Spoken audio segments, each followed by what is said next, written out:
By all means, marry. If you get a good wife, you'll become happy.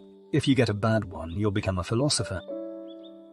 If you lay violent hands on me, you'll have my body, but my mind will remain with Stilpo.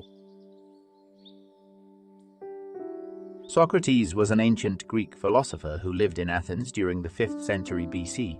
He is considered one of the founders of Western philosophy and is renowned for his Socratic method of teaching. He was known for his critical thinking and philosophical debates, and for his profound influence on Plato and other great thinkers. Socrates believed in the power of knowledge and self-reflection as a way of improving oneself.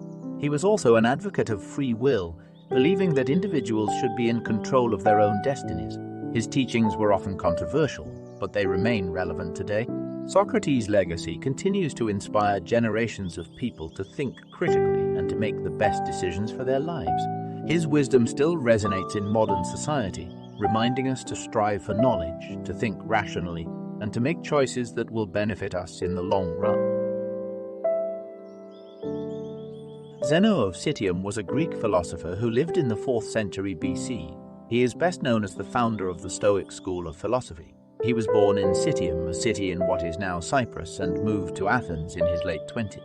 He began teaching philosophy there, and his teachings attracted a large following. His philosophy was based on the idea that people should strive for inner peace and harmony by living in accordance with nature. He believed that people should not be swayed by their emotions, but instead should focus on living a life of virtue and self-control. His teachings have had a lasting impact on Western thought, and his ideas are still relevant in modern society. He is remembered for his famous quote, "If you lay violent hands on me, you'll have my body, but my mind will remain with Stilpo." This quote speaks to the power of the mind and the importance of inner strength and resilience. It is a reminder that no matter what life throws at us, we can remain true to ourselves.